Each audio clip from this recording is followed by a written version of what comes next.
Hello अस्सलाम वालेकुम guys. तो कैसे हैं आप लोग। और आज की वीडियो में हम देखेंगे एंड्रॉयड ऐप डेवलपमेंट के ओवरव्यू को, कि हम जो है कैसे एंड्रॉयड की ऐप बनाते हैं या एंड्रॉयड प्लेटफॉर्म पर कैसे हम जो है अपना कोई आइडिया है आपका ऐप बनाने का या कुछ भी पब्लिश करने का, तो वो कैसे होगा या उसके लिए क्या क्या चीज़ें ज़रूरी है, कितनी अर्निंग होती है, कैसे हम जो है वो चलाते हैं या कैसे हम डेवलप करेंगे, आपके लिए क्या क्या ज़रूरी है क्या क्या नहीं। तो आज की वीडियो में हम सारा वो कवर करेंगे एंड्रॉयड ऐप के बारे में। तो एंड्रॉयड ऐप दरअसल मैं जो हूँ 3 साल से एंड्रॉयड ऐप डेवलपमेंट पे काम कर रहा हूँ और सीख चुका हूँ। तो पहले तो मैं आपको पूरा एक ओवरव्यू दूंगा और प्लेटफॉर्म बताऊंगा कि कहाँ से आप सीख सकते हैं अच्छी सी एंड्रॉयड ऐप डेवलपमेंट। तो सबसे पहले मैं अगर एंड्रॉयड की बात कहूँ तो एंड्रॉयड की सबसे पहले जो चीज़ें आती है वो आती है प्लेटफॉर्म्स। प्लेटफॉर्म्स का मतलब यही है कि हम कहाँ से एंड्रॉयड ऐप डेवलप कर सकते हैं। तो यहाँ पर प्लेटफॉर्म्स का मतलब है हम कहाँ से डेवलप कर सकते हैं। एक तो दोस्तों आपके पास आइडिया अच्छा हो अगर ऐप बनाने का, तो आप ऑनलाइन जो है ऐप क्रिएटर साइट्स होती है मौजूद, वहाँ पर जाएंगे और ऐप वहाँ पर आपको डिज़ाइनिंग देंगे, हर चीज़ देंगे, वो आप लिखेंगे और वो सारी ऐप आपको बनकर मिल जाएगी उस वेबसाइट पे। फिर आप जब वो ऐप जो है वो पब्लिश करेंगे तो जो है आपको फ़ायदा जो है अर्निंग जो है आपकी वो बहुत ही कम होती है उसमें। यानी जब हम किसी ऑनलाइन साइट से जब हम ऐप बनवाते हैं तो वहाँ पर जो है आपकी जो अर्निंग है वो ज़्यादा ही कम होगी। अच्छा, उसके बाद दूसरी चीज़ आती है फ्रीलांसिंग। तो फ्रीलांसिंग में क्या है कि आपके पास आइडिया है और आप गए कोई भी ऐप डेवलपर है या कोडर है, जैसे हम लोग, मैं भी फ्रीलांसिंग करता हूँ, तो काफ़ी सारे लोग आते हैं वहाँ पर जो है अपना आइडिया लेकर और ऐप क्रिएट करवाते हैं ऑनलाइन।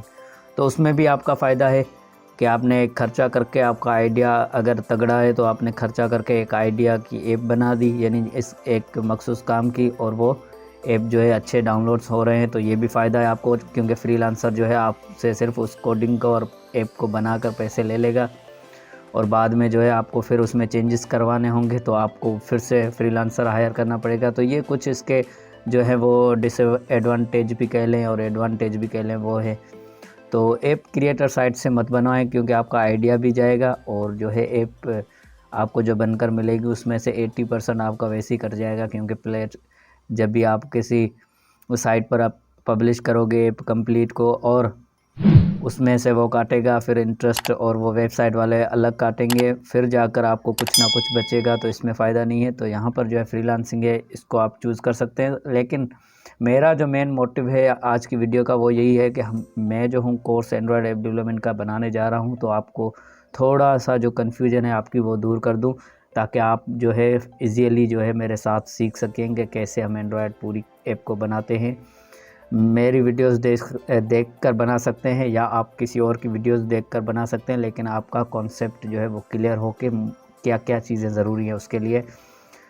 तो जो तीसरा या चौथा आप कह लें जो आता है वो हमारे पास वो ये है कि learn language and develop as you want. यानी आप कोई भी लैंग्वेज, जो भी मैं लैंग्वेज आज बताऊंगा आपको कि कौन कौन सी लैंग्वेजेस ज़रूरी है, तो अगर वो लैंग्वेज आपको आती है तो आपको सिंपली जो है आईडी को चलाना आता है, तो आप सिंपली जो है ऐप को डेवलप कर सकते हैं खुद ही, जैसे मैं करता हूँ वैसे आप भी कर सकते हैं। तो सीखना कोई बड़ी बात नहीं है, आप सीख सकते हैं अगर आप चाहें तो। अच्छा, तो अब हम चलेंगे लैंग्वेजेस के तरफ। तो यहाँ पर आएंगे तो हमारे पास आईडीज़ एंड लैंग्वेज कौन कौन सी यूज़ होती है, तो लैंग्वेज को बाद में देखते हैं, दूसरी स्लाइड में आईडीज़ को यहाँ पर देखते हैं। Integrated development environment. तो आईडी का मतलब है इंटीग्रेटेड डेवलपमेंट एनवायरनमेंट, मतलब हम कौन सा जो सॉफ्टवेयर है वो यूज़ होता है। तो यहाँ पर सिंपली जो आईडी जो है वो एक तो जावा डी, जावा JDE, तो ये भी एक जावा का सॉफ्टवेयर है JDE है। तो ये जो है हमें हेल्प करता है जावा का कोड जो है वो कंपाइल करने में और उसको बाइट कोड में कन्वर्ट करने में, ये फ़ाइल हमें जो है हेल्प देती है। ये आप जो है ओरेकल वालों की वेबसाइट से डाउनलोड कर सकते हैं। जब हम कोर्स स्टार्ट करेंगे तो मैं आपको सारा समझाऊंगा कि जावा JDE कैसे हम इंस्टॉल करते हैं, तो इसको भी हम बाद में चेक करते हैं। लेकिन ये ज़रूरी है कि आपके सिस्टम में जावा JDE इंस्टॉल हो। और उसके बाद जो आईडी मेन यूज़ होती है वो होती है एंड्रॉयड स्टूडियो। और आपको एंड्रॉयड स्टूडियो आता हो, थोड़ा बहुत आता हो कि कोड को कैसे हम डिबग करते हैं, कैसे कंपाइल करते हैं, कैसे रन करते हैं। और मेन चीज़ जो है वो है एमुलेटर को कैसे यूज़ करते हैं एंड्रॉयड स्टूडियो में। एमुलेटर का मतलब ये होता है कि हमारे पास जो भी एंड्रॉयड की ऐप है उसको हम टेस्ट करने के लिए जो है एक एमुलेटर ऐप जो है वो अपने कंप्यूटर में या लैपटॉप में जो है वो इंस्टॉल करेंगे, ताकि हम टेस्ट कर सकें हमारी ऐप कैसे काम कर रही है। या अगर आपके पास एमुलेटर नहीं है तो आप जो है एंड्रॉयड कोई भी फ़ोन है उसके थ्रू भी USB केबल के थ्रू भी आप जो है उसको टेस्ट कर सकते हैं। तो ये आईडी थी कुछ जो आपके लिए लाजमी है इनको यानी डाउनलोड करके रखना या इनको समझना आपको लाजमी पड़ता है। तो इनको भी हम इंशाल्लाह कवर करेंगे सारी चीज़ों को।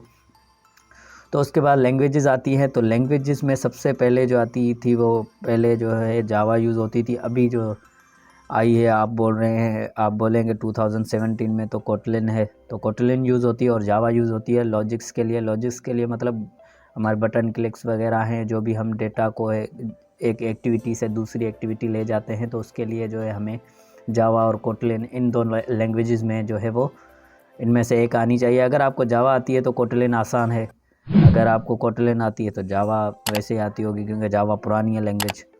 तो ये है सिंपल सी लैंग्वेज है, इसको आपको क्लियर करना है। उसके बाद जो डिज़ाइंस के लिए आती है, मतलब हमारी ऐप में जो भी शो होगा, हमारी डिज़ाइंस होंगी, उसके लिए आप कोई भी मार्कअप लैंग्वेज यूज़ कर सकते हैं। वैसे तो जो है एक्सएमएल ज़्यादा यूज़ होती है, एक्सएमएल को यूज़ करते हैं हम जो है हमारी एक्टिविटीज़ समझ लें आप। कोई भी आपकी स्क्रीन है अगर मोबाइल की, उसकी जो भी डिज़ाइनिंग है, बटन वगैरह है उनकी डिज़ाइनिंग है, कलर वगैरह है, वो सारे एक्सएमएल के थ्रू हम उनको जो है कंट्रोल करते हैं और डिज़ाइन करते हैं।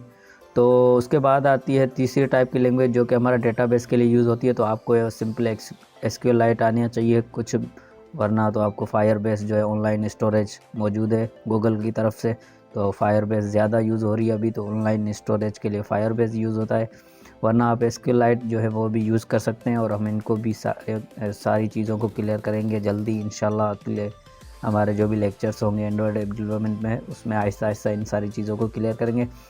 अच्छा, उसके बाद जो तीसरी चीज़ आती है, लास्ट चीज़ आती है, वो आती है पब्लिशिंग। तो अगर आपकी ऐप पब्लिश यानी अगर आपने ऐप कंप्लीट बना ली है और आपको लैंग्वेजेस सारी आती हैं, तो आप ऐप को क्या करते हैं, तो आप ऐप को पब्लिश करते कैसे हैं। तो उसके लिए आपके पास जो है सबसे पहले जो बड़ी मार्केट एंड्रॉयड की आती है वो है गूगल प्ले स्टोर पर, जो है गूगल वालों का प्ले स्टोर है, जहाँ पर ज़्यादा से ज़्यादा डाउनलोड गूगल प्ले स्टोर पर आते हैं। और पूरी मार्केट है, आपको पता है, आपने यूज़ किया होगा कहीं ना कहीं गूगल प्ले स्टोर, तो लाजमी यूज़ किया है। तो सबसे पहले आता है गूगल प्ले स्टोर। तो गूगल प्ले स्टोर का अकाउंट हमें बनाना पड़ता है। तो अकाउंट बनाने के लिए जो है हमें चार्ज करता है प्ले स्टोर का अकाउंट बनाने के लिए। जब आप पब्लिशर अकाउंट बनाएंगे तो आपको जो है $25 जो है वो देने पड़ते हैं चार्ज पहले मरतबा। और उसके बाद जो है दूसरे भी हमारे पास बहुत सारी मार्केट्स हैं एंड्रॉयड की, स्टोर्स ऑनलाइन हैं, जहाँ पर आप जो है अमेज़न ऐप स्टोर है या ऐसे काफ़ी सारे हैं जहाँ पर जो है आप अपनी ऐप को पब्लिश कर सकते हैं। तो आई होप आपको कुछ समझ में आया होगा। एंड्रॉयड ऐप डेवलपमेंट के बारे में ओवरव्यू था, तो मुझे लगता है आपको कुछ समझ में आया होगा। अगर कोई कन्फ्यूजन हो तो कमेंट कर दें। और अगर कुछ समझ में आया है, वीडियो पसंद आई है, तो प्लीज़ वीडियो को लाइक करें, शेयर करें दोस्तों के साथ और चैनल को सब्सक्राइब कर दें। इंशाल्लाह जल्दी मिलते हैं नेक्स्ट वीडियो में, तब तक के लिए अल्लाह।